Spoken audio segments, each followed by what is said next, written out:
পৰম সেৱাভাজন আজি ধৰ্মাশ্ৰমী সভাৰ সভাপতি তথা শ্ৰীমন্ত শংকৰদেৱ সংঘ ধেমাজি জিলা শাখাৰ সভাপতি বাপজনা, পৰম শ্ৰদ্ধাভাজন উদ্বোধক শইকীয়া বাপ, পৰম শ্ৰদ্ধাভাজন আজিৰ সভাৰ নিৰ্দিষ্ট বক্তা দীপক ব্ৰহ্ম বাপ, পৰম শ্ৰদ্ধাভাজন বিশিষ্ট অতিথিসকল, অধমৰ আজন্মৰ সেৱাস্থলী বৈকুণ্ঠৰ পাৰিষদ স্বৰূপ বাপসকল,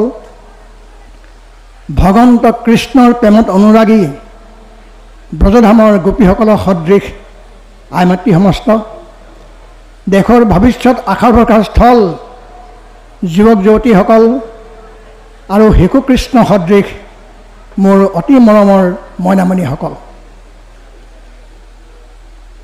চাওঁতে চাওঁতে 577 বছৰ হৈ গ'ল মহাপুৰুষ শ্ৰীমন্ত শংকৰ গুৰুজনাৰ আবিৰ্ভাৱৰ দিন।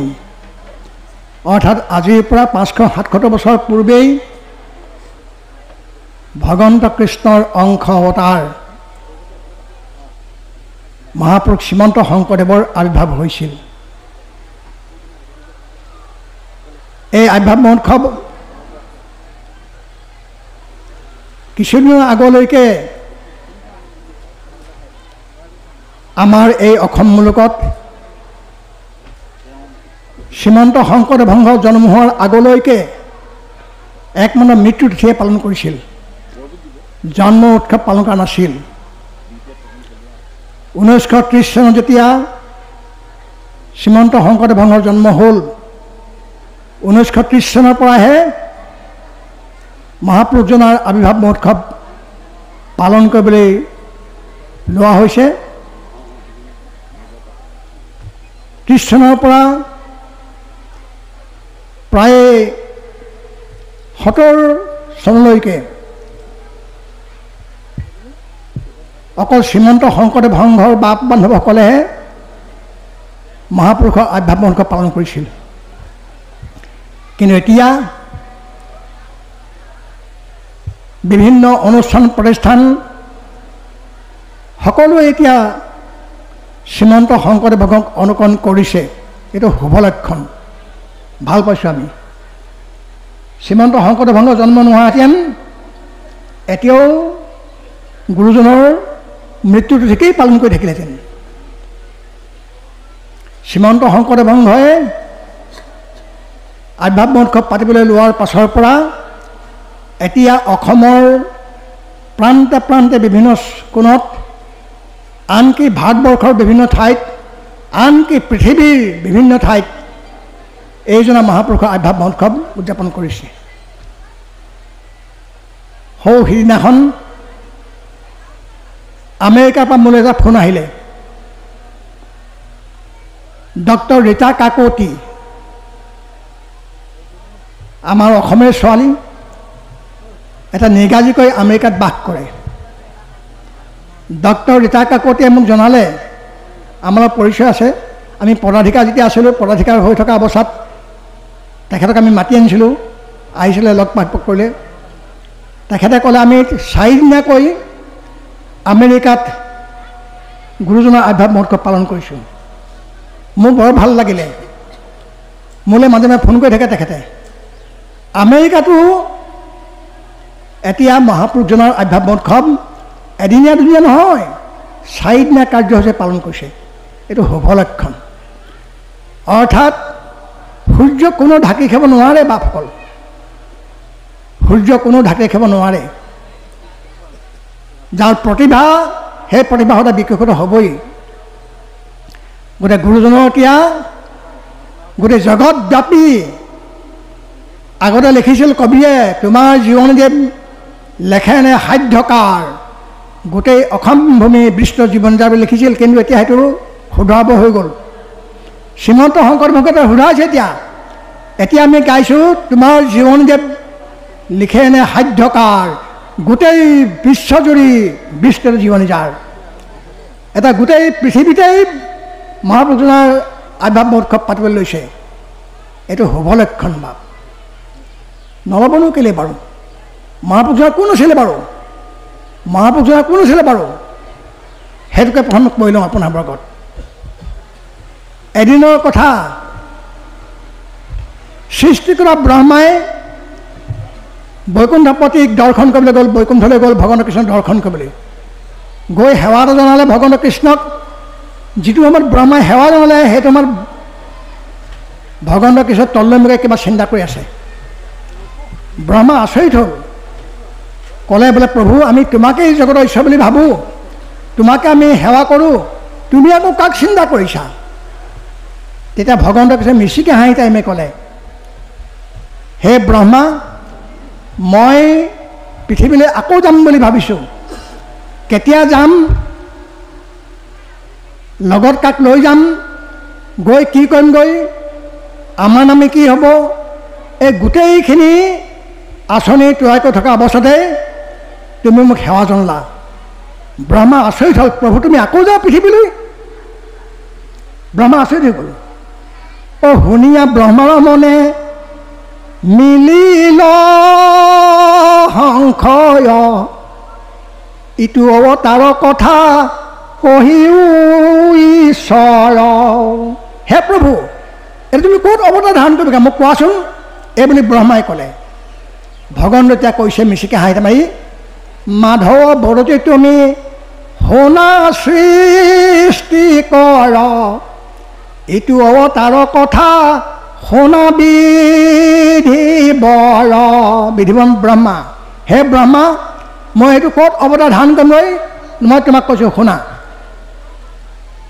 কলি যুগে গয়া শূদ্ৰ কুলে হয় বুজাত, হবু শংকৰ নামে জগতে প্ৰখ্যাত। হে ব্ৰহ্মা, মই কলিযুগত যাম, শূদ্ৰকৈ জন্মগ্ৰহণ কৰিমগৈ, মোৰ নাম ব শংকৰ। কিন্তু অকলে অকলে কামত নাহিব, লগৰ এজন লৈ যাব লাগিব। কাক দিম তোমাক, তাক কৈছোঁ শুনা। মোৰ নিজ অংশে হলি ৰাম নাম ধৰ, মাধৱ স্বৰূপে হৈব শুনা বিধি বৰ। মোৰ জ্যেষ্ঠ ভাতৃ বলৰাম, মই তেওঁক লগত লৈ যাম। তেওঁৰ নাম হ'বগৈ মাধৱ, মোৰ নাম ব শংকৰ। আমি দুয়োজনকৈ কি কাম কৰি তোমাক তাকো কৈছোঁ শুনা। যত মানে শাস্ত্ৰ হ'ব প্ৰচাৰ কৰিব, জ্ঞান দানে সমস্তৰে প্ৰাণতে পখিব। যিমানবোৰ শাস্ত্ৰ আছে, 4 বেদ 14 পুৰাণ, তৰ্ক মীমাংসা জ্যোতিষ বিজ্ঞান, যিমানবোৰ শাস্ত্ৰ আছে, এই সমস্ত শাস্ত্ৰৰ যিটো সাৰ তত্ত্ব, এই আধ্যাত্মিক তত্ত্বটো সকলোৰে হৃদয়ত সোমাই সোমাই আমিও তেওঁলোকৰ মাজতে সোমাই থাকিম। সেইকাৰণে য'তেই কীৰ্তন দশম, য'তেই ঘোষা ৰত্নালী, তাতে দুইজন মহাপুৰুষ সোমাই আছে, নাথাকিব কেলৈ? ভগৱন্ত কৃষ্ণই বৈকুণ্ঠ প্ৰাণ কৰিব যেতিয়া ল'লে, মহাভক্ত উদ্ধৱে চৰণত সুধিলে, প্ৰভু তুমি বৈকুণ্ঠলৈ যাবাগৈ মই বুজি পালোঁ, কিন্তু এই মাত্ৰ তোমাৰ চৰণ ধৰি আছোঁ, তুমি যোৱাৰ পিছত তোমাৰ চৰণ ক'ত ধৰিবলৈ পাম প্ৰভু? এই প্ৰশ্নটো কৰিলে মহাভক্ত উদ্ধৱে কৰিলে। তা ভগৱানক যে মিচিকে হাঁহি টাইমে ক'লে, হেৰা উদ্ধৱ, মই যোৱাৰ পিছত তুমি ক'ত পাবা মোক মই কওঁ তোমাক শুনা। এই শ্লোকটো অসমীয়া ভাগৱতত নাই, কিন্তু সংস্কৃত ভাগৱতত আছে। ভগৱানে যিটো শ্লোক গাইছিল সেই শ্লোকটো অসমীয়া ভাগৱতত নাই, সংস্কৃত ভাগৱতত আছে। শ্লোকটো কি? ভগৱান কৃষ্ণই ক'লে, তিৰুধায় প্ৰবিষ্ট্যহং শ্ৰীমদ ভাগৱত নৱম তেনত ইয়ং বাংমে মূৰ্তি প্ৰদক্ষ বৰ্ত হৰৈ শ্ৰৱণাত পাঠাত দৰ্শনাত পাপনাশিনী। হে উদ্ধৱ, মই বৈকুণ্ঠলৈ যোৱাৰ পাছত মোৰ সমস্ত শৌৰ্য বীৰ্য অৱয়ব মোৰ বাংমে ভাগৱত প্ৰতিষ্ঠা কৰিলোঁ। এই ভাগৱত যি সেৱা কৰিব 1 নম্বৰ, 2 নম্বৰ এই ভাগৱত যি পাঠ কৰিব, 3 নম্বৰ এই ভাগৱত যি শ্ৰৱণ কৰিব শুনিব, 4 নম্বৰ এই ভাগৱত যি দৰ্শন কৰিব, সমস্ত পাপ নাশ হ'ব আৰু মোকেই পাব, সমস্ত সৌভাগ্য সিদ্ধি হ'ব। অৰ্থাৎ ভাগৱতৰ মাজতেই ভগৱান কৃষ্ণ আছে। ভাগৱতৰ মাজতে ভগৱান কৃষ্ণ কেনেকৈ আছে বাৰু চাবলৈ মন যোৱা নাইনে বাপকল? চাওকচোন অলপমান সময় চাওক ভাগৱতৰ মাজত ভগৱান কৃষ্ণ কেনেকৈ আছে মই আপোনাক দেখুৱাব খুজিছোঁ। অকণমান চাবচোন আপুনি সকলোৱে। ব্যাসদেৱে বেদৰ কথাখিনি সমস্ত ৰাইজক বুজাবৰ কাৰণে কলম ধৰিলে। আপোনালোকে জানে বিভিন্ন শাস্ত্ৰ প্ৰণয়ন কৰিলে, কিন্তু মূৰকত ব্যাসদেৱ মগজু বিকৃতি ঘটিল, পাগল হ'ল। সেইখিনিকে জানে আপোনালোকে। কিন্তু ব্যাসদেৱ কিয় পাগল হ'ল? এনেতো পাগল নহয়। 3টা কাৰণত ব্যাসদেৱ পাগল হয়। কাৰণ 3টা। 1 নম্বৰ কাৰণটো কি? ভাগৱত ধৰ্ম আজ্ঞাপৰ ভক্তি। আমাৰ কথাতে কয় আজ্ঞাপৰ ভক্তি বিনা আজ্ঞাকাৰ শক্তি। আজ্ঞাপৰ ভক্তি। কিন্তু ব্যাসে কাৰো আজ্ঞা নোলোৱাকৈ 4খন বেদ বিভিন্ন স্তৰত তেওঁ লিখিবলৈ লিখিলে, যিটো অপৰাধ। আজ্ঞা কাৰো নল'লে 1 নম্বৰ অপৰাধ। ব্যাসে 1 নম্বৰ কি কাৰণে মগজু বিকৃতি হ'ল? আজ্ঞা নোলোৱাকৈ তেওঁ বেদক ৰাইজক বুজাবৰ কাৰণে কলম ধৰিলে। 2 নম্বৰ ভক্তি কৰিবলৈ হ'লে ভকতিৰ বীজ হৰণেখে নিজ। আমাৰ হৰণৰ বাপ আছে হয় কেবাপ জানে? ভকতিৰ বীজ হৰণেখে নিজ প্ৰেমানন্দ তাৰ ফল। হৰণ বিনাই ভকতি কৰয় এৱা ঘটজন জল। ভকতি কৰিবলৈ হ'লে প্ৰথম ধাপটো হৰণ। হৰণলৈকে যদি ভক্তি কৰে তেওঁ পাগল হ'বই। পাগল হ'বই বাপসকল। যিটো হ'ল ব্যাসৰ। ব্যাসে হৰণ ধন নকৰাকৈ বেদক ৰাজক বুজাবৰ কাৰণে কলম ধৰিলে, যিটো অপৰাধ। গম পালে? 2 নম্বৰ অপৰাধ কি? তেওঁ হৰণ ধন। প্ৰথম অপৰাধ হ'ল আজ্ঞা নোলোৱাকৈ। 2 নম্বৰ অপৰাধ হ'ল হৰণ নোলোৱাকৈ। 3 নম্বৰ অপৰাধটো বিষয়বস্তু জ্ঞান নাথাকিলে আনক ক'বলৈ যাব নাপায়। আমাৰ বক্তা পক্ষে আমি বহুত দিলোঁ বাপসকল। আমি 8 বছৰ দিন প্ৰথম মূলৰ যেতিয়া প্ৰচাৰ শাখা খুলিলে প্ৰথম সভাপতি আমিয়েই বাপসকল। আমি প্ৰচাৰ শাখাৰ প্ৰতিষ্ঠাপক সভাপতি আছিলোঁ প্ৰথম 8 বছৰ মূলৰ। তেতিয়াৰ পৰা আমি গোটেই অসমত বহুত প্ৰশিক্ষণ দিয়া হ'ল, বক্তা প্ৰশিক্ষণ। কিন্তু এতিয়া কি হৈছে? বক্তা নাই পাবলৈ। যাৰ কাৰণে আমি একেটা সময়তে ধৰ্মালোচনাবিলাক পাতিব নোৱাৰোঁ, গুৰুজনী পাতিব নোৱাৰোঁ, বক্তা অভাৱ। কিন্তু কিমান প্ৰশিক্ষণ হৈ আছে, এতিয়াও হৈ আছে আজিও। কিন্তু এতিয়াও বক্তা আমি উলিয়াব পৰা নাই।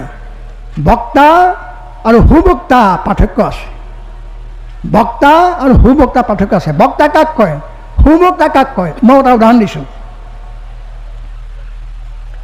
কালিদাসে গুপ্ত সমাজত আছিল 9জন নৱৰত্ন, 9জন পণ্ডিত আছিল।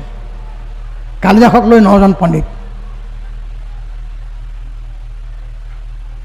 বাদ বাকী 8জন পণ্ডিতে অলপমান কালিদাসক ঈৰ্ষা কৰে। কেলৈ? ৰজাই কালিদাসক বেছি মৰম কৰে, বেছি ভাল পায়। ৰজাই বুজি পালে কেলৈ মৰম পায়, কেলৈ মই মৰম কৰোঁ, মই এওঁলোকক দেখুৱাব লগা হ'ল যাতে ঈৰ্ষা নকৰে। এদিনৰ কথা এনেকৈ ৰাজসভা বহি আছে। এজন খৰকেইটাই ক'লে তোমালোকে এটা মোক কাঠৰ টুকুৰা আনি ইয়াত। কাঠৰ টুকুৰা এটা আনি দিলে, শুকান কাঠৰ কুন্দা এটা আনি ৰাজসভাত ৰাখিলে। বাদ বাকী 8জন পণ্ডিতে ক'লে কি পৰি আছে কোৱাচোন। তেতিয়া 8জন পণ্ডিতে ক'লে কি বুলি? চুকং কাষ্ঠং তিষ্ঠতি অগ্ৰে। চুকং মানে শুকান, কাষ্ঠং মানে কাঠ, তিষ্ঠতি পৰি আছে, অগ্ৰে মানে আগত। শুকান কাঠডাল আগত পৰি আছে। চুকং কাষ্ঠং তিষ্ঠতি অগ্ৰে। 8জন পণ্ডিতে একেটা উত্তৰি দিলে। বাক্যটো শুদ্ধ হৈছে। শেষত কালিদাসক ক'লে কালিদাস তুমি আহাচোন, কোৱাচোন কি পৰি আছে কোৱাচোন। কিন্তু কালিদাসে কি বুলি ক'লে জানে? নিৰচু তৰু বৰু পুৰত ভাতে চুকং কাষ্ঠং তিষ্ঠটো বুলি নক'লে, কি ক'লে? নিৰচু তৰু বৰু পুৰত ভাতে, নিৰখ কাঠডাল সন্মুখত পৰি আছে। কালিদাসৰ বাক্যটো কিমান শুৱলা! এই শুৱলাটো হৈছে সাহিত্য, সেইটোৱেই সাহিত্য। সাহিত্য কাক কয়?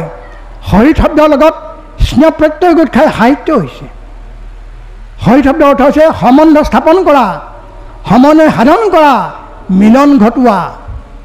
এই মিলন ঘটাব লাগিব কাৰ লগত? এই সমন্বয় ঘটাব লাগিব কাৰ লগত? এক নম্বৰ দূৰৰ লগত ওচৰৰ, দুই নম্বৰ বহি প্ৰকৃতিৰ লগত অন্ধ প্ৰকৃতিৰ, তিনি নম্বৰ ভাষাৰ লগত ভাষাৰ, চাৰি নম্বৰ ব্যাকৰণৰ লগত ছন্দৰ, পাঁচ নম্বৰ আত্মাৰ লগত আত্মাৰ সম্পৰ্ক, মিলন সম্বন্ধ যি ঘটা পাৰে তাকেই কোৱা হয় সাহিত্য। সেইখন সাহিত্য অমৰ সাহিত্য, যিখন সাহিত্যত এই সমস্বকে মিলন ঘটা পাৰে আৰু সাধাৰণ মানুহেও যাতে পঢ়িব পাৰে, সাধাৰণ মানুহে যে বুজি পায়। সেইকাৰণে মহাপুৰুষৰ সাহিত্য আজি ইমান পানীয়ান ভাষাত লিখিছে, ভাবিলে আচৰিত হ'ব লাগে। ইমান পণ্ডিত, কিন্তু ইমান সহজ ভাষাত পানীজান ভাষাত লিখিছে, সকলোৱে বুজি পায়, নিৰক্ষৰ লোকেও বুজি পায়। কিন্তু আজিকালি যিসকল কবি লিখিছে, কবিসকলে কবি লিখিছে আধুনিক কবিতা, তেওঁলোকে নিজে বুজি পাই নাপায় সন্দেহ আমাৰ। সাধাৰণ লোকেতো বাদেই দিয়ক, নিজেই বুজি পাই নাপায় তাৰো সন্দেহ। সেইবোৰ সাহিত্য কেতিয়াও অমৰ সাহিত্য হ'ব নোৱাৰে। অমৰ সাহিত্য সেইখনে যিখন সাহিত্যই সৰ্বসাধাৰণ লোকেও বুজি পায়, সৰ্বসাধাৰণ লোকেও পঢ়িব পাৰে, নিৰক্ষৰ লোকেও শুনি মুখস্থ পাৰে। শ্ৰীমন্ত শংকৰদেৱ সংঘৰ প্ৰথম যেতিয়া 1936 চনত খুলিছিল, অন্তত দুটা দশকলৈকে যিসকল সংগীভুক্ত আছিল প্ৰায়বিলাকেই নিৰক্ষৰ লোক আছিল বাপ হ'ল। সেই সময়ত শ্ৰীমন্ত শংকৰদেৱ সংঘত নিৰক্ষৰ লোকৰ সংখ্যাই বেছি আছিল। কিন্তু সেই নিৰক্ষৰ লোকসকলেও ইমান শাস্ত্ৰবোৰ পাৰ্গত হৈ গ'লগৈ, এনেকুৱা শাস্ত্ৰ ব্যাখ্যা কৰিব পৰা হ'ল, এনেকুৱা ভাগত প্ৰক্ষেপ কৰা হ'ল, পণ্ডিতসকলেও তাজ্জব মানিবলৈ বাধ্য হ'ল। আজিকালি তথাকথিত পণ্ডিতসকলেও যিবোৰ ব্যাখ্যা কৰিব নাজানে, শ্ৰীমন্ত শংকৰদেৱ সংঘৰ নিৰক্ষৰ ভকতসকলেও তাতকৈ বেছি জানে বাপসকল। কি কাৰণে? কাৰণটো কি? এই যে সৎসংগ লাভ কৰিলে, সৎসংগ পালে, সৎসংগ পোৱাৰ কাৰণে নিৰক্ষৰ লোকসকলেও ইমান তেখেত পণ্ডিত হৈ গ'ল, ভাবিলে আচৰিত হ'ব লাগে। আপোনালোকে জানে, গতিকে ব্যাসমুনি মগজু বিকৃতি হোৱাৰ কাৰণ হ'ল কিন্তু 4 নম্বৰ কাৰণটো কি? বিষয়বস্তু জ্ঞান নহ'লে আনক ক'বলৈ যাব নাপায়। ব্যাসে যেতিয়া 4খন বেদ বিভিন্ন শাখা প্ৰশাখা কৰি লিখিলে, সেই সময়ত ব্যাসে নিজেই নাজানে বেদেনো কি কৈছে, যাৰ কাৰণে নাৰদ মুনিয়ে ধমকি দিবলৈ হ'ল। আকস্মিতে লোকক কৰাইলা হিংসা ধৰ্ম, নুবুজিলা তুমিও বেদৰ তত্ত্ব মৰ্ম। হয়নে? পঢ়িছেনে আপোনালোকে? কি বুলি ধমকি দিলে? আকস্মিতে লোকক কৰাইলা হিংসা ধৰ্ম, নুবুজিলা তুমিও বেদৰ তত্ত্ব মৰ্ম। হেৰা ব্যাস, তুমি বেদৰ কথা বুজাবলৈ গ'লা আনক, কিন্তু তুমি নিজেই নুবুজিলা বেদে কি কৈছে, তুমি আকৌ আনক বুজাবলৈ গ'লা, যিটো অপৰাধ। সেইকাৰণে বাপসকল বিষয়বস্তু জ্ঞান নহ'লে লোকৰ মুখে শুনি মুখস্থ কৰি ক'বলৈ নাযাব, অপৰাধ হ'ব, অপৰাধ হ'ব, অপৰাধ হ'ব। আমাৰ বহুতে সেইটোৱে কৰিছে, এতিয়া মুখস্থ কৰিছে, লিখি আনিছে, মুখস্থ কৰিলে সেইমতে গাইছে, সেইটো অপৰাধ বাপ। সেইকাৰণে বিষয়বস্তু জ্ঞান মূল বস্তু, লাগিবই জ্ঞানটো। আমাৰ বহুতে অহংকাৰ কৰে, মোতকৈ পণ্ডিত নাই, ৰাম ৰাম ৰাম ৰাম ৰাম ৰাম। আচৰিত লাগে বাপৰ, আচৰিত লাগে। কাৰণ মহাপুৰুষ গুৰুজনে নিজে কাৰণে গুৰু বুলি কোৱা নাই, কি কৈছে? আমি জগতৰ শিষ্য, গোটেই জগতখনে মোৰ গুৰু, মই জগতৰ মাত্ৰ ক্ষুদ্ৰটো ক্ষুদ্ৰ শিষ্য বুলিহে মহাপুৰুষে ক'লে। মাধৱকে কি ক'লে? হে প্ৰভু ভগৱন্ত, ইটো সংসাৰ আছে পাপী তাৰ মই সীমা, জগত যিমানবোৰ পাপী আছে শেষৰজন পাপীহে মই। মোৰ ভিতৰত পাপী নাই। কিমান বিনয়ী, কিমান বিনয়ী। জগতৰ ঈশ্বৰ ভগৱন্ত কৃষ্ণই কি কৰিলে, কি দেখুৱালে পাণ্ডৱৰ যুগত? বিভিন্ন দায়িত্ব দিলে। কৃষ্ণক সুধিলে দুৰ্যোধনে, কি যুধিষ্ঠিৰে সুধিলে, কৃষ্ণ তুমি আমাক দায়িত্ব দিলা হয়, তোমাৰ দায়িত্ব কি? ভগৱন্ত কৃষ্ণই কি উত্তৰ দিলে? মোৰ দায়িত্বটা আছে দাদা। কি? যজ্ঞলৈ, ৰাজসৰ যজ্ঞলৈ বহুতো ঋষিমুনি আহিব, ভকতসকল আহিব, তেওঁলোকৰ ভৰি ধোৱা দায়িত্বটো মোৰ। বেচেৰা কৃষ্ণই অনন্ত কোটি ব্ৰহ্মাণ্ডৰ অধিকাৰী পদূলিমুখত ৰৈ আছে ভকতৰ ভৰি ধোৱাবলৈ। কি বিনয়ী, কি বিনয়ী, কিমান সৰু, সৰুতকৈ সৰু, সৰুতকৈ সৰু, সৰুতে ভকতি ৰয়। এটি বালিচাৰি 100 ভাগ কৰিলে তাৰ আধা ফাল মই, যেতিয়ালৈকে নহয় কেতিয়াও ভকত হ'ব নোৱাৰে, নোৱাৰে, নোৱাৰে, নোৱাৰে। এনেই কথা ক'ব পাৰিলেই, মুখস্থ থাকিলেই, নাম গাব পাৰিলেই, তাল কোবাব পাৰিলেই, পদাধিকাৰ হ'লেই ভকত নহ'বও পাৰে। বাপকল পদাধিকাৰ পাৰিব, কিন্তু ভকত হ'ব নোৱাৰে। বাপকল সাৱধান। ভকত যাত আকাৰ একে একোৱেই নাই। তাৰ আগতে দুটা শব্দ আছে, আকাৰ একে নোহোৱা শব্দ, হৰণ ভজন। তালব্য হৰ মূৰ্ধন্য হৰণ আছেনে? আকাৰ একাৰ নাই। ভজন আছেনে? আকাৰ একাৰ নাই। আকাৰ নোহোৱা দুটা শব্দৰ তাৎপৰ্য তত্ত্ব যিসকলে হৃদয়ত উপলব্ধি পাইছে তেওঁহে ভকত হ'ব পাৰিব। ভকতৰ আকাৰ লাগিলেই বিপদ। আমাৰ সমাজবোৰ যে ঠান ঠান বান বান হৈছে, প্ৰায়বিলাক ভকতৰ আকাৰ লাগি আছে গাত, যাৰ কাৰণে একেলগে আমি থাকিব পৰা নাই। এনেই কওঁ শ্ৰীমন্ত শংকৰদেৱৰ এখন গৃহ বুলি আমি কওঁ, কিন্তু একেখন প্ৰাথমিকে দুখন প্ৰাথমিক, একেখন আঞ্চলিকে দুখন আঞ্চলিক, ইত্যাদি ইত্যাদি হৈ আছে। বাপকল কত কি কেলেই আকাৰ লাগি আছে। ভকতক আকাৰ নলগা হ'ব লাগে, কিন্তু লাগি আছে আকাৰ। ভকত মানে কিনো? ভ শব্দে ভগৱন্ত ভয় বিমোচন, ভজনা ভক্তিতে তুষ্ট হুয় সিজন। ক শব্দে কৃষ্ণ ভক্তি পবিত্ৰ পৰম, আত্মাকুমানন্ত কৃষ্ণ সমস্ততে সম। ত শব্দে তৰণৰ উপায় শৰণ, হৃদয় পদ্মত ধৰে কৃষ্ণৰ চৰণ। এই তিনি সংযোগে ভকত হুয়, আপোনাকো উদ্ধাৰি আকুলো উদ্ধাৰয়। সেইজন ভকতে নিজেতো উদ্ধাৰ হয়ে। কুল মানে নিজৰ বংশটোৰ কথা কোৱা নাই, কুল মানে গোটেই প্ৰাণী কুল। চাৰিমুঠি জীৱ উৰণ গজন ভ্ৰমণ বুৰণ, এই চাৰিমুঠি জীৱ তেওঁলোকে উদ্ধাৰ কৰিব পাৰে। ভকতকে কোৱা হয় উত্তম ভকত, ভকতে কোৱা হয় ভকত ভাগৱত, হয়নে? হয়নে? কোনজনক উত্তম ভকত কয়? ভকত ভাগৱত কাক কয়? সকলোকে নকয়। শুনকচোন বাপসকল, পৰ নিন্দা অহংকাৰ নাহি শৰীৰত, সেইজন উত্তম ভকত ভাগৱত। শুনিলে? কোনজন উত্তম ভকত? কোনজন ভকত ভাগৱত? যেনে কাহানিও পৰ নিন্দা নকৰে, পৰচৰ্চা নকৰে, 1 নম্বৰ। 2 নম্বৰ, যাৰ মনত অহংকাৰ নাই। অহংকাৰ উৎপন্ন হোৱা জেগা আছে 7 ডোখৰ মানুহৰ শৰীৰত। এই 7 ডোখৰ কি কি? 1 নম্বৰ জন্ম, 2 নম্বৰ কৰ্ম, 3 নম্বৰ বনশ্ৰম ধৰ্ম, 4 নম্বৰ কুল, 5 নম্বৰ বিদ্যা, 6 নম্বৰ ধন, 7 নম্বৰ যৌৱন। এই 7টা ধাপা মানুহৰ অহংকাৰ উৎপন্ন হয়। এই 7টা ধাপা উপজা অহংকাৰ লেখ মানে থাকিলেও সেইজন ভকত হ'ব নোৱাৰে, নোৱাৰে, নোৱাৰে। আৰু সেইজনে নাম গালে ভগৱন্ত সন্তুষ্ট নহয়, নহয়, নহয়। সেইজনে আশীৰ্বাদ দিলে ভগৱন্ত কৃষ্ণ সন্তুষ্ট নহয়, নহয়, নহয়, নহয়, নহয়। ৰহস্য ভকত ভগৱন্ত কৃষ্ণ উদ্ধৱক ক'লে 11 স্কন্ধ ভাগৱতত, হেৰা উদ্ধৱ, কোনজন ভকতে নাম গালে মই সন্তুষ্ট হওঁ তোমাক কওঁ শুনা। কোনজন মোৰ প্ৰিয় ভকত তোমাক কওঁ শুনা। মোৰ প্ৰিয় ভকত যদি নাম গালে মই সন্তুষ্ট হওঁ। এতিয়া প্ৰিয় ভকত কোনজন মই তোমাক কৈছোঁ শুনা। জন্ম কৰ্ম বনাশ্ৰম কুল আদি যত উত্তম বুলিয়া গৰ্ব নোপজে মনত গৰ্ব শূন্য হৈ আজিতো হৰিক পূজয় সিটো জন জানিবা হৰিৰ প্ৰিয় হয়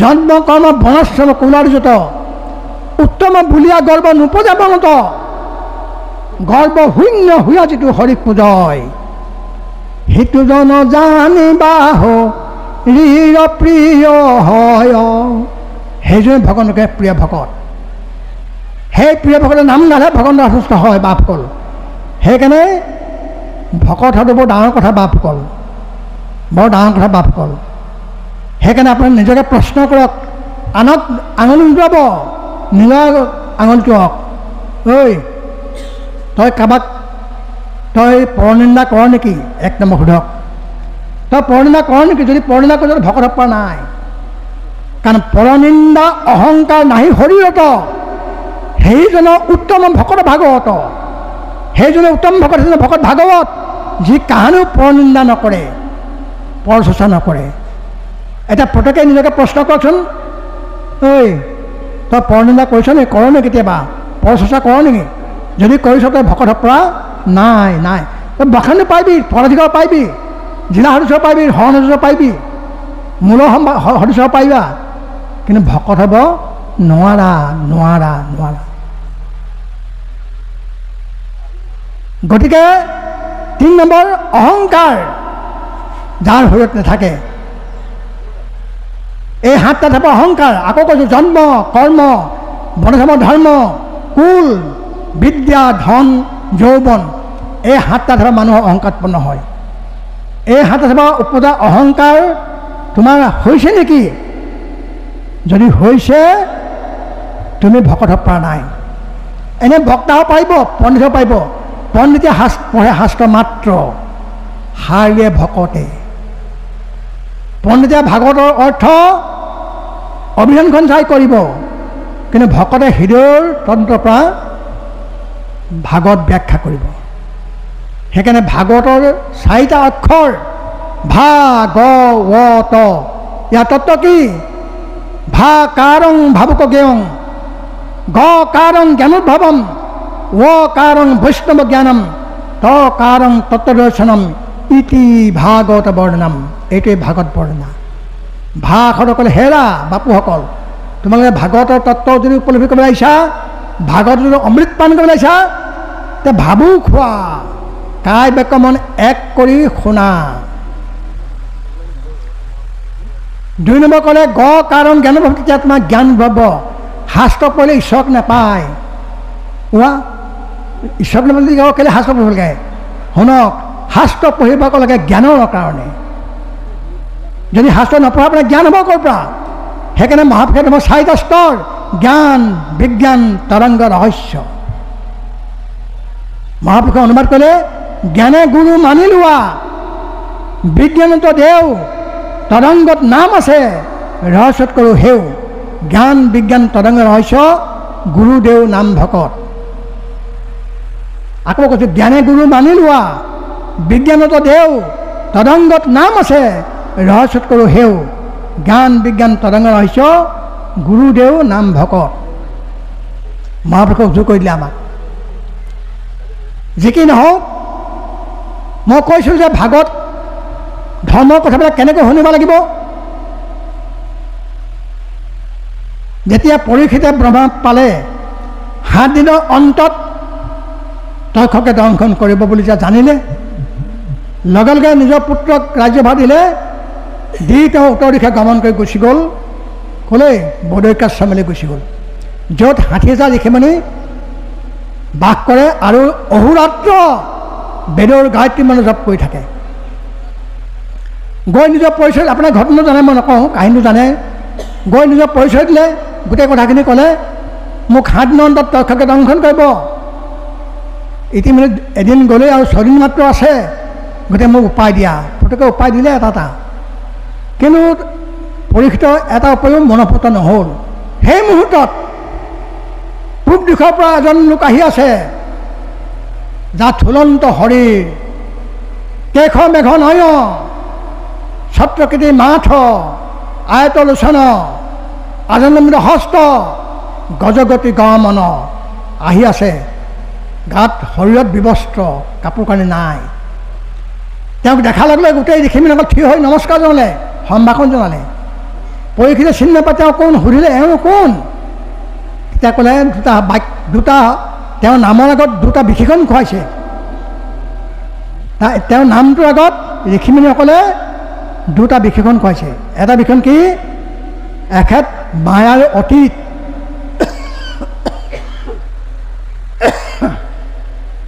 এখেত মায়াৰ অতীত। দুই নম্বৰ বিশেষণ এখেত মহাভাগৱত, নাম হ'ল শুকদেৱ। দুটা বিশেষণ কি কি? একটা বিশেষণ খোৱালে এওঁ মায়াৰ অতীত, দুই নম্বৰ বিশেষণ খোৱালে এওঁ সাক্ষাৎ মহাভাগৱত। তেওঁক দেখাৰ লগে লগে পৰীক্ষিতৰ মূৰটো দূৰ খাই গ'ল। সমাজত বহুত মানুহ থাকে, সকলো মানুহকে দেখি শ্ৰদ্ধা নাহে, বাস ক'লে কিয় নাহে? ঢেৰ মানুহ থাকে, ঢেৰ বক্তা থাকে, নাহে।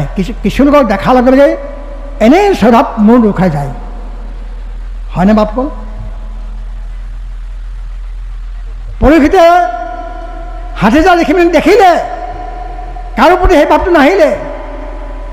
শুকদেৱক দেখাৰ লগে লগে তেওঁ যিটো গণ, তেওঁ যিটো ব্যক্তিত্ব দেখাৰ লগে লগে ক'ব নকয় মূৰটো দুখাই গ'ল আৰু ভাবিলে এওঁহে মোৰ আচল উত্তৰ দিব পাৰিব। গৈ নিজৰ পৰিচয় দিলে আৰু ক'লে এইসকল লোকে মোক, ঋষিমুনিসকলে বহুত উপায় দিছে, এটা উপায়ো মোৰ মনপূৰ হোৱা নাই, কিন্তু তোমাক দেখাৰ লগে লগে মোৰ বিশ্বাস হৈছে তুমিহে মোক আচল উপায় দিব পাৰিবা। তেতিয়া শুকদেৱে মিচিকে হাঁহি টাইমে ক'লে, ভাগৱতৰ কথাবিলাক, ধৰ্মৰ কথাবিলাক সদায় হাঁহিমুখীয়া হাস্যবদনে ক'ব লাগে। মুখখন উফন্দাই চকুকেইটা মুদি তললৈ মূৰ কৰি এনেকৈ ক'ব নাপায়, এনেকৈ সদায় হাস্যবদন। শুকদেৱে মিচিকে হাঁহি টাইমে ক'লে, বোপা পৰীক্ষিত, তুমি যেতিয়া উপায়টো বিচাৰিলা, মই উপায়টো দিব পাৰোঁ তোমাক, পচন্দ হয় নহয় তুমি জানিবা। বোলে কওকচোন, এইসকল ঋষিমুনিয়ে যিটো উপায় দিলে একো কৰিব নোৱাৰে তুমি। মোৰ যদি উপায় বিচাৰিছা, মই তোমাক কৈছোঁ তুমি ভাগৱত শাস্ত্ৰ শ্ৰৱণ কৰা, কীৰ্তন কৰা। পৰীক্ষিত আচৰিত, ভাগৱত শাস্ত্ৰ? কি ভাগৱত শাস্ত্ৰ? তেতিয়ালৈকে ভাগৱত শাস্ত্ৰ পঢ়াই নাই পৃথিৱীত, সেই আপোনালোকে ভাগৱত শাস্ত্ৰ পৃথিৱীলৈ অহাই নাই নহয়। পৰীক্ষিত, কি ভাগৱতৰ কথা কৈছা তুমি? নহয় মই কৈছোঁ, ঠিকেই কৈছোঁ। তেতিয়াহ'লে তুমি যেতিয়া মোক নিজেই কৈছা, তুমিয়ে মোক ভাগৱত শ্ৰৱণ কৰাব লাগিব তেতিয়াহ'লে, হয় নেকি? কৰাম বাৰু, কিন্তু 4টা চৰ্ত আৰোপ কৰিলে তোমাক মই 4টা চৰ্ত দিছোঁ। 1 নম্বৰ চৰ্ত দিলে, ভাগৱত শুনাৰ আগতে তুমি গুৰু ভজিব লাগিব, 1 নম্বৰ চৰ্ত দিলে। পৰীক্ষিতত লাগে গুৰু ভজা নাছিল। 2 নম্বৰ চৰ্ত দিলে, মই ভাগৱতৰ কথা শেষ নকৰালৈকে তুমি আসন ত্যাগ কৰিব নোৱাৰিবা। আমাৰ ভাগৱত কেইবাৰ উঠি যায়, মানুহে ৰূপক উঠি যায়, অপৰাধ মনত ৰাখিব। 2 নম্বৰ চৰ্ত কি দিলে, মই ভাগৱতৰ কথা শেষ নকৰালৈকে তুমি আসন ত্যাগ কৰিব নোৱাৰিবা। 3 নম্বৰ চৰ্ত দিলে, মই ভাগৱতৰ কথা শেষ নকৰালৈকে জল আৰু বায়ুৰ বাহিৰে অন্য একো পান কৰিব নোৱাৰিবা। সেইকাৰণে আমাৰ ইয়াত খোৱা লোৱা চব নিষেধ।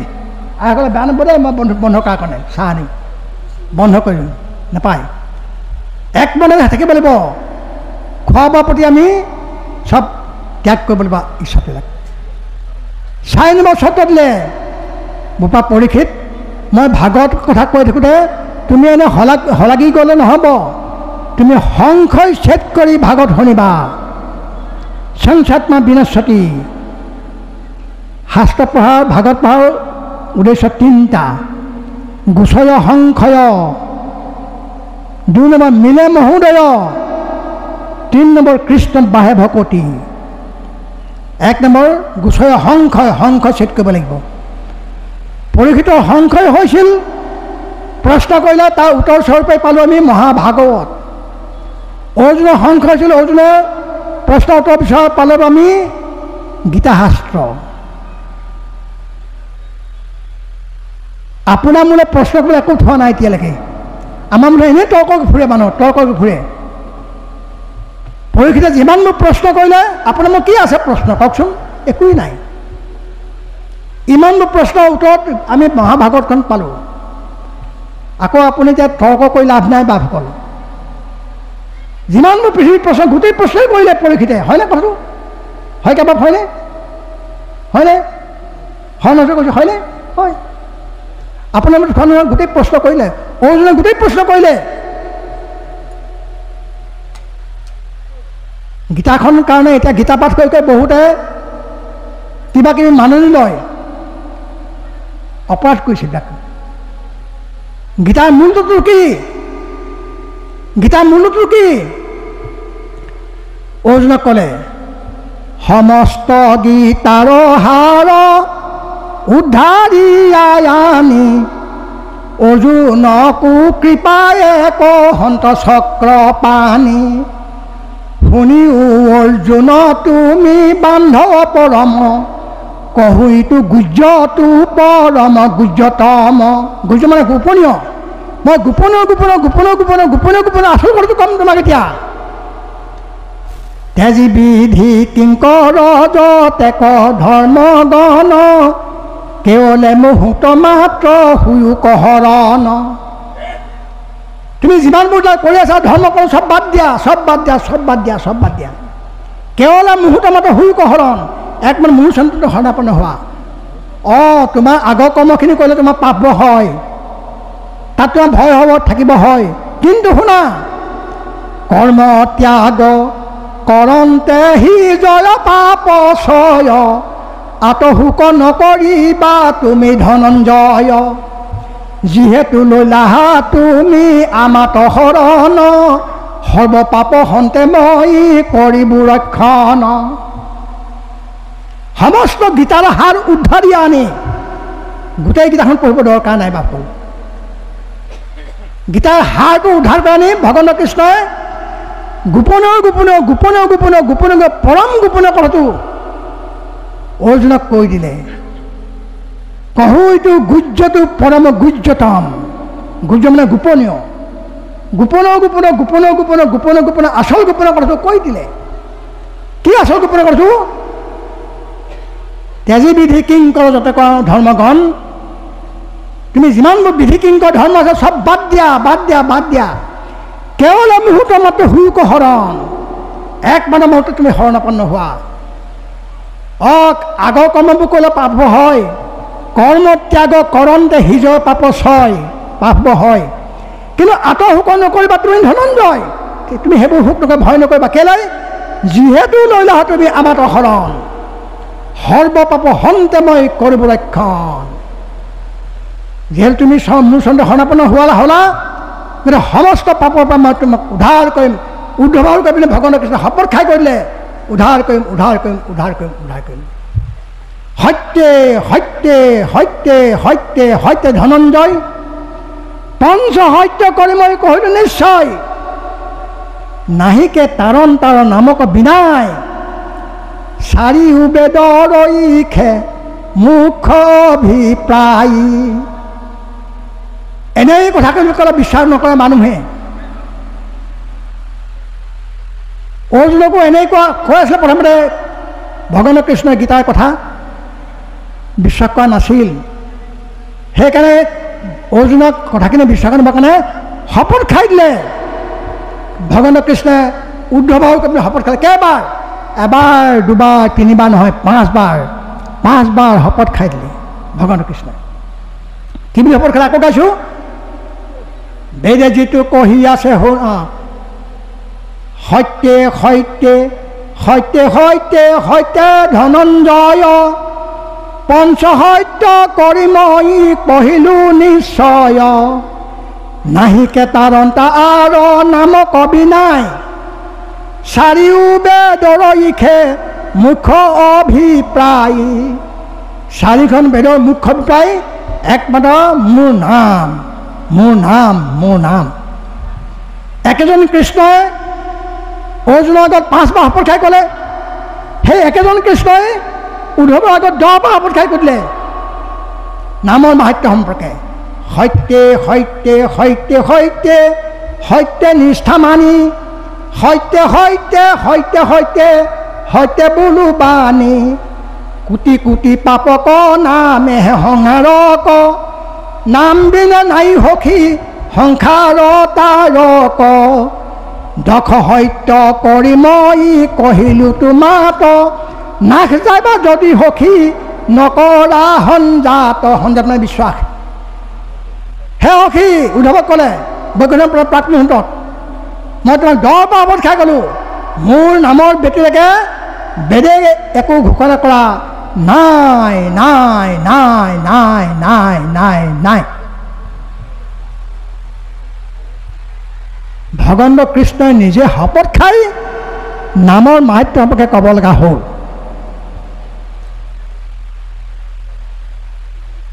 গুৰুজনে লেখা অজামিল উপাখ্যানত 3টা যমদূতক যমদূতাই কি বুলি সিদ্ধান্ত দিলে নামৰ বিষয়ে? কি বুলি সিদ্ধান্ত দিলে শুনকচোন, কি বুলি সিদ্ধান্ত দিলে? স্বয়ং যমদূতাই নামৰ মাহাত্য সম্পৰ্কে ক'লে 3টা যমদূতৰ আগত স্বয়ং যমদূতাই ক'লে, অ সূৰ্য গ্ৰহণত 1 কোটি ধেনু ব্ৰাহ্মণক দেই দান, প্ৰয়াগ গংগাৰ জলত নিবাস কৰদখ কল্প মান, অযুতেক যজ্ঞ কৰ মেৰু সম। মেৰু মানে পৰ্বত, পৰ্বত সমান যদি কয় অযুতেক যজ্ঞ কৰ মেৰু সম, সুৱৰ্ণক দেই দান, 100 ভাগ গোবিন্দ নামৰ, ৰেণুকো নহিহ ৰেণুকো নহিহ মান।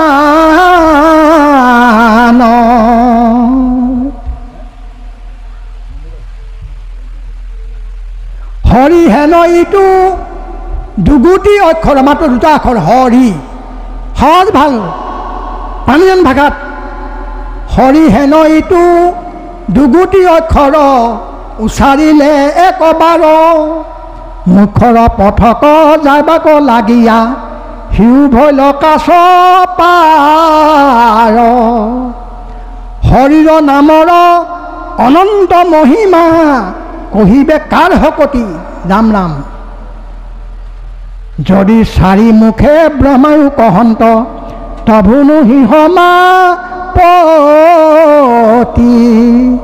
আপুনি মই দূৰৰে কথা, 4 মুখে ব্ৰহ্মায়ু যদি আপুনি 4খন মুখেৰে কয়, তভু নহি সমাপতি, তথাপিও কৈ শেষ ক'ব নোৱাৰে নোৱাৰে নোৱাৰে নোৱাৰে। এই হ'ল হৰিনামৰ মহিমা। সেইকাৰণে গুৰুজনাই কি সিদ্ধান্ত দিলে কি বুলি? কৃষ্ণৰ কিংকৰে ধনিল শংকৰে, শুনিও কহৰ বজন, হেন জানি আন আল জাল এৰি, কৰিও হৰি কীৰ্তন। সেইকাৰণে আলজাল বাদ দিয়া। আলজাল মানে কি? আলজাল কাক কয়? 5টা বস্তুক আলজাল বুলি কয়। 5টা বস্তুক আলজাল কয়। এই 5টা বস্তু কি কি? 1 নম্বৰ, যি ভাৱত কৃষ্ণ ভাৱ নাই। 2 নম্বৰ, যি নামত কৃষ্ণ নাম নাই। 3 নম্বৰ, যি সেৱাত কৃষ্ণ সেৱা নাই। 4 নম্বৰ, যি চিন্তাত কৃষ্ণ চিন্তা নাই। 5 নম্বৰ, যি কৰ্মত কৃষ্ণ কৰ্ম নাই। এই 5টাক আলজাল বুলি কৈছে। সব আলজাল, সব আলজাল আলজাল। হেন জানে আন আলজাল এৰি কৰিও হৰি কীৰ্তন, ভগৱান নাম কীৰ্তন কৰক। আমি শ্ৰমণ কৰিব লাগিব এতিয়া, কাৰণ আমিতো নিৰ্দিষ্ট নহয়, নিৰ্দিষ্ট বেলেগ আছে, ক'ব আপোনালোকক। কিন্তু মই কৈছোঁৱেই, ইমান দূৰ ৰাস্তা আহিলোঁ। আজি আমাৰ মূলৰ কাৰ্যসূচী আছিলে। মই কালি গৈ অংশগ্ৰহণ কৰিলোঁ, মই কাইলৈ আহিব নোৱাৰিম, মই ধেমাজিলৈ যাম, ছুটি ল'লোঁ কালি। তথাপিতো জিলাখনক ভাল পাওঁ কাৰণে আহিলোঁ বাপসকল আপোনাৰ ওচৰলৈ। গতিকে কথা কৈ ভাল পাওঁ, ভাল লাগে কথা কৈ। মই কৈছোঁৱেই আমাক সময় লাগে অকণমান, সময় নহ'লে মোক নামাতিব বাপ। মোক মাতোতে তেওঁ ক'লে মাত্ৰ দুজনকে মাতিছোঁ বোলে, কাক কাক? আপোনালোকৰ প্ৰধানবোৰক মানিছোঁ। তেতিয়াহে মই আহিলোঁ, মই নাহিলোঁ নহ'লে। সেইকাৰণে মই আহিলোঁ, হয় নহয়? তেওঁ আছেনে? তেওঁ সুধিছোঁ কাক কাক মানে দুজনে, অকল আপুনি আৰু প্ৰধান বৰুৱা আহিব। মই তাত যাব লাগিব। তেওঁ বান্ধ খালোঁ। যি কি নহওক বাৰু, সেইকাৰণে কথাখিনি কৈছোঁ। মই এষাৰ নামৰ কথা ক'লোঁ নহয়, নামৰ কথা ক'লোঁ নহয়, নাম এষাৰ গাই মই সামৰিছোঁ। এই নামষাৰ কেলৈ গাব খুজিছোঁ শুনক। মহাপুৰুষ শ্ৰীমন্ত শংকৰ গুৰুজনা কিমান দিন জীয়াই থাকিলে? কিমান দিন জীয়াই থাকিলে? কিমান দিন কওকচোন? 40 বছৰ, হয়নে? 40 বছৰ জীয়াই থাকিলে। কিন্তু আচৰিত কথা, আজিলৈকে গুৰুজনাৰ বিভিন্ন বিষয়ৰ ওপৰত আলোচনা সত্ৰ পাতিছে, কিন্তু আজিলৈকে শ্ৰীমন্ত শংকৰদেৱনো কেনেকৈ 40 বছৰ জীয়াই থাকিলে, এই কেনেকৈ জীয়াই থাকিলে এই বিষয়টোৰ ওপৰত কিন্তু আলোচনা সত্ৰলৈকে নাই। পাতিছেনে আপোনালোকে? নাই পতা, পাতিব লাগিব। 40 বছৰ জীয়াই থাকিব পাৰিব লাগিব, নহ'লেও আপোনাৰ 100 বছৰ জীয়াই থাকিব লাগিব। আমাৰ এতিয়া 90 বছৰ হৈছে। অকণমান ভাগৰ লাগে খোজকাঢ়িলে, কথা কৈ কিন্তু ভাগৰ নালাগে। মাফ কৰোঁ, খোজকাঢ়িলে ভাল লাগে, খোজকাঢ়িব নোৱাৰা হৈছোঁ, ধৰিব লাগে মোক। এইখন জিলালৈ বহুবাৰ আহিলোঁ বাপ, বহুবাৰ আহিলোঁ, এতিয়া অহা নহয় এইখন জিলালৈ। ডেকা কালৰ পৰাই আহি আছোঁ বাপ এইখন কাললৈ। সেইকাৰণে মই মৰমৰ জিলাৰ কাৰণে আহিলোঁ। গতিকে মই এই নাম যে গাওঁ, আমি নামষাৰ কেনেকৈ গাব লাগিব? প্ৰশিক্ষণ দিয়ে, প্ৰশিক্ষণ ভালকৈ প্ৰশিক্ষণ নিদিয়ে। আমি চাপৰিটো কেনেকৈ বজাব লাগিব? আমি সাধাৰণ তালটো ৰক্ষা কৰোঁ, এনেকৈ তালটো ৰাখোঁ, তালটো এইটো তাল ৰখা হয়, এইটো চাপৰি নহয়। চাপৰিটো কেনেকৈ বজাব লাগিব? মই দেখুৱাইছোঁ, এনেকৈ এনেকৈ এনেকৈ। কেলৈ এনেকৈ? কেলৈ? মানুহৰ দেহাত 72,000 স্নায়ু আছে। 72,000 স্নায়ুৰ মূল গ্ৰন্থি কেন্দ্ৰবিলাক আছে আমাৰ হাতৰ তলুৱাত। গতিকে চাপৰি পিছত যেতিয়া এনেকৈ লেপনটো দিব, তেতিয়া এই গ্ৰন্থি কেন্দ্ৰবিলাক খোল খাই যায়। খোল খালে ৰক্ত সঞ্চালন ঠিকে ঠিকে থাকে। সেইজন লোকৰ কাহানো হাই প্ৰেছাৰ, ল' প্ৰেছাৰ, উচ্চ ৰক্তচাপ, নিম্ন ৰক্তচাপ হ'ব নোৱাৰে, নোৱাৰে, নোৱাৰে। এইবোৰ প্ৰশিক্ষণত ক'ব লাগে, প্ৰশিক্ষণ কয় নকয় মই নাজানো, মই নাজানো ক'ব, কিন্তু ক'ব লাগে প্ৰশিক্ষকসকলে। যদি নাজানে কেনেকৈ ক'ব? জানিব লাগিব নহয়।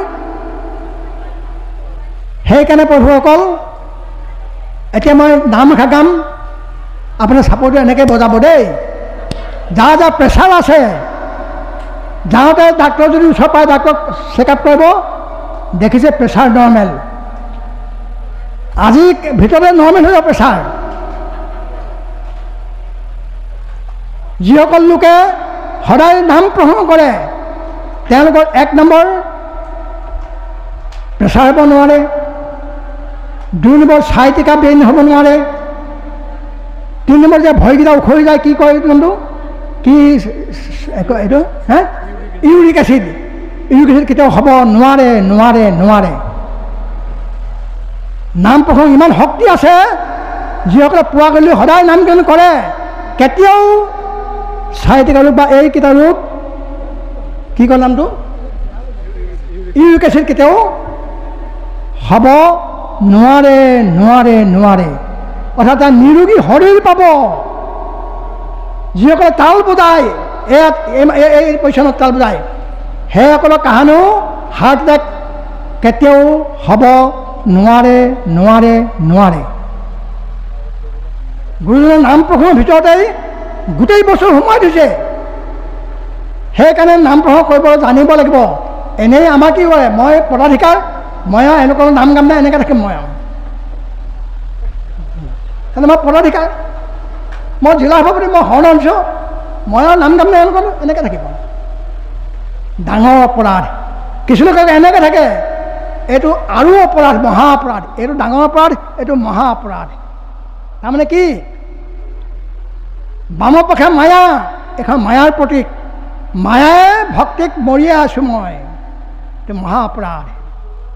নাপায় এইটো কাম কৰিব বাপসকল, এইটো কৰিব নাপায় বাপসকল।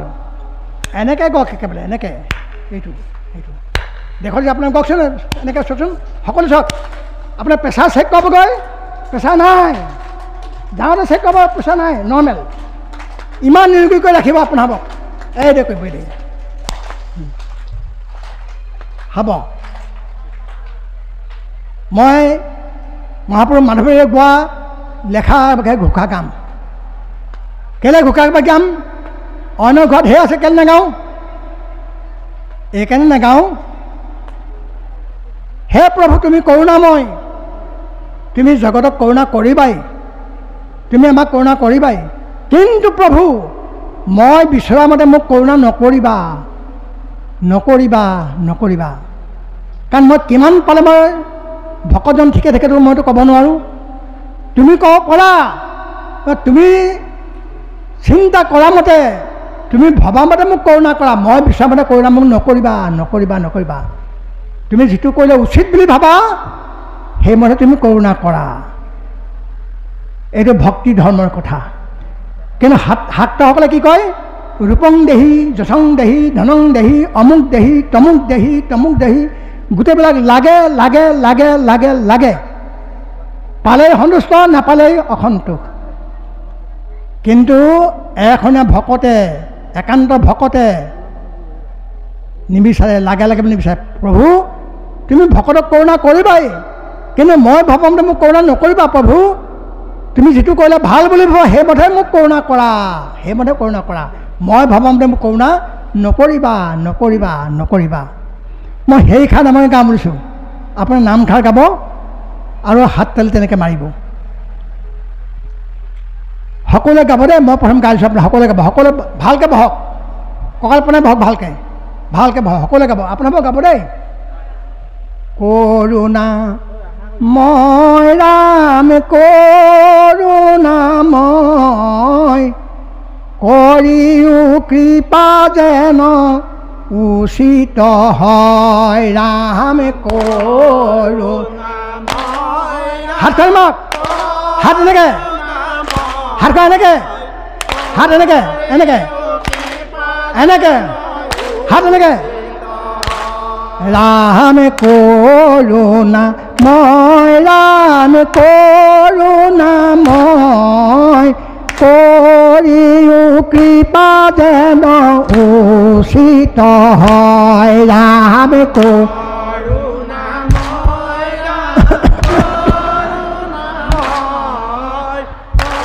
হাতখন এনেকৈ, হাতখন এনেকৈ, এনেকৈ। राम তুমি राम कृपाल निधि, तुम्हार कृपा बिने ना ही सिद्धि को। करुणामय राम को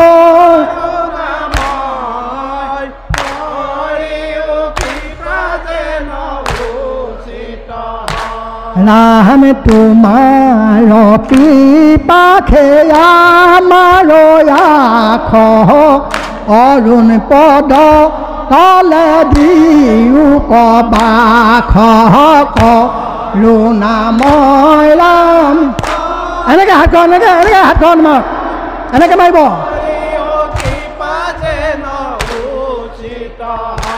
राम সহজ তুমি राम करुणा सिंधु, तुम्हार बिने आनना हिके बंधु।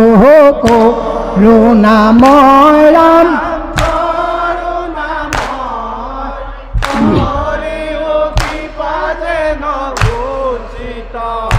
राम तुम्हार कृपा लेखे आमार गति कहयमा भव मूर्ख मति।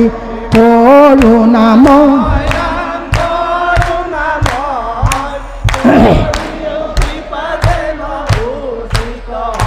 রাম তোমাৰ কৃপা লেখে আমাৰ গতি সহায় মাধৱ মূৰ্খ মতি কৰোণাময়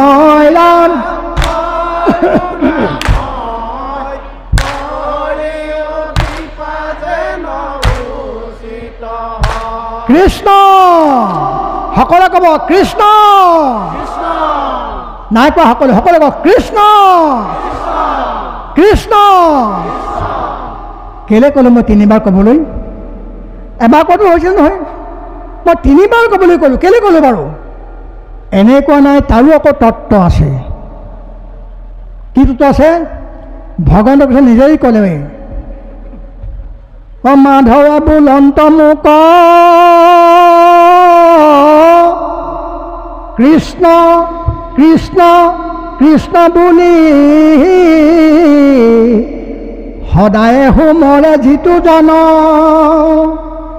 জলহন্তে যেন পদ্ম নৰকৰ পৰা তাক আপুনিও ধাৰু ৰঙ মনে সকলোৱে কওক আপুনিও ধাৰু ৰঙ মন ভগৱন্ত কৃষ্ণই ক'লে যিসকলে মোৰ নাম কমো তিনিবাৰ উচ্চাৰণ কৰে কৃষ্ণ কৃষ্ণ কৃষ্ণ যেনেকৈ জল আৰু পানীৰ বোকাৰ পৰা পদ্ম ফুল পৰা ওলাই আহে তাৰ গাত পানীও লাগি থাকে বোকাও লাগি থাকে তদ্ৰূপ মোৰ নাম যিসকলে কমেও তিনিবাৰ উচ্চাৰণ কৰে ভক্তিভাৱেৰে মই তেওঁক চাৰিখন হাতেৰে বিভিন্ন পাপৰ পৰা তাপৰ পৰা বিপদৰ পৰা মই উদ্ধাৰ কৰোঁ উদ্ধাৰ কৰোঁ উদ্ধাৰ কৰোঁ উদ্ধাৰ কৰোঁ সেইকাৰণে ক'লোঁ তিনিবাৰ গাবলৈ আকৌ কওক ডাঙৰকৈ গাব কৃষ্ণ আকৌ কওক কৃষ্ণ আকৌ কওক কৃষ্ণ আকৌ কেলৈ ক'লোঁ বাৰু মই এনেই ক'লোঁ নি এনেই নাই কোৱা ভগৱন্ত কৃষ্ণ ক'বলৈ কৈছেনে কৈছোঁ ভগৱন্ত কৃষ্ণ কি বুলি ক'লে কৃষ্ণ কৃষ্ণ কৃষ্ণ বুলি যিটো অন্তকালে নিজ প্ৰাণতে যে আদ্যৰ হবদে মুকুতি তাংক দিয় আৰু আকৌ কিবা দিব বুলি আৰু দুই পদে লজ্জা হুয়া ঋণী ভলো বুলি দমায়া মাথা থা কয় সকলে কওক ঋণী ভলো বুলি দমায়া মাথা থা কয় ভগৱানকে নিজেই ক'লে হেৰা উদ্ধৱ যিসকল লোকে মোক মোৰ মৃত্যু প্ৰাকমূলত তিনিবাৰ মোৰ নামটো ওলায় কৃষ্ণ কৃষ্ণ কৃষ্ণ ভকতজন গ'ল আৰু ভকত গ'ল আৰু ধৰা ধৰা বাহিৰ নিব লাগে তিনিবাৰ কমেও কৃষ্ণ বুলি ক'লে প্ৰথমবাৰ কৃষ্ণ বুলি কওঁতেই মই তেওঁক সমস্তখিনি মুক্তি মই দিয়াই দিলোঁ পঞ্চবিধ মুক্তি মই দি দিলোঁ আৰু যে দুবাৰ কৃষ্ণ নামটো ওলালে তেওঁৰ মুখত মোৰ দিবলৈ একো নাই যে তেওঁক কি দিম এতিয়া তেওঁৰ ওচৰত মই ধৰুৱা হ'লোঁ বুলি ভাবি মূৰটো দুৱাই থাকিবলৈ বাধ্য হওঁ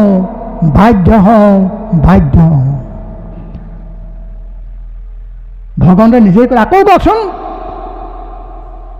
কৃষ্ণ কৃষ্ণ কৃষ্ণ বুলি যিটো অন্তকালে নিজ প্ৰাণতে যে আদ্যৰ হবদে মুকুতি তাংকক দিব আৰু আকৌ কিবা দিব বুলি আৰু দুই পদে লজ্জা হুয়া ঋণী ভলো বুলি দমায়া মাথা থাক ঋণী ভলো বুলি দমায়া মাথা থা কয়। হে উদ্ধৱ, যিজন ভকতে মৃত্যু প্ৰাগত 3 বাৰ মোৰ নামটো ওলালে কৃষ্ণ কৃষ্ণ কৃষ্ণ, প্ৰথমবাৰ কৃষ্ণ নামটো ওলাওঁতেই মই তেওঁক সমস্ত মুকুতি দিলোঁ। আৰু যে 2 বাৰ কৃষ্ণ নাম বোলে মোক কি দিম দাম, মোৰ একো নাই। সেইজন ভকতৰ ওচৰত মই ধৰুৱা হ'লোঁ বুলি ভাবি লাজতে মোৰ দোৱাই থাকিবলৈ বাধ্য হওঁ বাধ্য হওঁ বাধ্য হওঁ। এনেকুৱা কৃষ্ণ নামৰ তাৎপৰ্য বাপসকল। সেই কৃষ্ণ নাম নলৈ এনেই ভাষণ দি থাকিলে নহ'ব, এনেই কথা কৈ থাকিলে নহ'ব। এই ভক্তি তত্ত্বটো জানিব লাগিব, ভক্তিটো পাব লাগিব। এইখন ভকতি তত্ত্ব য'ত ত'ত নাপায়। ভকতৰ সংগে পথা নামৰ দোকান, এইখন দোকান আছে ইয়াতহে বাপসকল, আনত নাই। গতিকে এনেকুৱা ভকতৰ সংগ বাদ দি কি বাটটো চাই আছা? কিন্তু এইসকল ভকত য'ত ত'ত নাথাকে। শৈল্য শৈলন মাণিক্যং মুক্তিগণ্য গজে গজে সাধবু নহি সৰ্বত্ৰ, সাধবু নহি সৰ্বত্ৰ চন্দন বনে বনে। শৈল মানে পৰ্বত, সংস্কৃত ভাষাত পৰ্বত শৈল বুলি কয়। পৰ্বতৰ মাণিক পায়, কিন্তু সকলো পৰ্বততে মাণিক নাপায়। গজমুকুতা হাতীমূৰত পায়, সকলো হাতীমূৰত গজমুকুতা নাপায়। চন্দন কাঠ হাবিত থাকে, কিন্তু মাছ খোৱা হাবিত চন্দন কাঠ নাপায়। তদ্ৰূপ সাধবু নহি সৰ্বত্ৰ, সাধবু নহি সৰ্বত্ৰ, সাধবু নহি সৰ্বত্ৰ। সাধু লোকো সকলো ঠাইতে থাকে, সাধু লোকো সকলো ঠাইতে নাথাকে। যদি কেনেকৈ পোৱা ক'ৰবাত এজন তেওঁৰ মুখেদি তুমি ঈশ্বৰৰ কথা পাতা তেতিয়া ভগৱানক পাবা। শেষৰ বাক্যটো গাই মই সামৰিছোঁ। মহাপুৰুষ মাধৱদেৱে ক'লে ঈশ্বৰক পাবলৈ কি ক'ব লাগিব? মহন্তৰ সংগে হৰি কথা ৰখে, মনক জিনিও ভাই। কি হ'ব তেতিয়া? 1 নম্বৰ, মায়াকৰ তৰিয়া হৰি কপাই বাৰ, উপায় আমাৰ নাই, উপায় আৱৰ নাই। আপোনালোকে আজি ভগৱানক পাবলগীয়া হৈছে নিশ্চয়। ইয়ালৈ আজি ভাওনা কৰিলে 3 দিন নে 3 দিন, 2 দিন ভাওনা কৰিলে। মই ভাওনা বিষয়ে ক'বলৈ ঢেৰ আছে, এতিয়া নকওঁতে সময় নাই। ভাওনা এনেই পাতিলে নহ'ব। আমাৰ আজিকালি ভাওনা পাতে কেলে? বহুতো একো কৰা নাই, হে ভাওনা হ'ব পাৰোঁ ধৰা টিকা জাপ মাৰিমা হ'ব, সেইটো নহয় বাপসকল। ভাওনা তাৎপৰ্য আছে। ভাওনাৰ বিষয়ে 3টা: লোকসংগ্ৰহ, লোকৰঞ্জন, লোকস্থিতি। এইবোৰ ক'বলৈ সময় নাই, নকওঁ এতিয়া, মাত্ৰ কথা কৈছোঁ। এই ভাওনা উদ্দেশ্য কি কৰিছিলে, কি কাৰণে? এনেই লিখা নাই। মহাপুৰুষে 6খন নাট লিখিলে।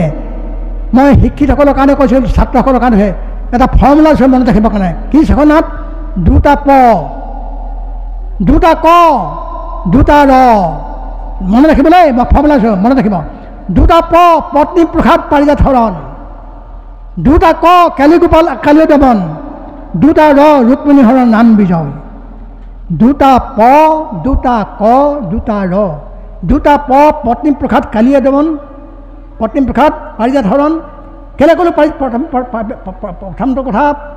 পত্নী প্ৰসাদ মহাপুৰুষে লিখিত নাটৰ ভিতৰত প্ৰথমখন নাট হৈছে পত্নী প্ৰসাদ। পত্নী প্ৰসাদে শুভাৰম্ভ কৰিছে। যদিও শ্ৰীনলতা ভাওনা কৰিলে, শ্ৰীনলতা নাটখন নাট নহয় সেইখন। শেষত ৰ কৈছে, ৰাম বিজয়। কেলৈ ক'লোঁ?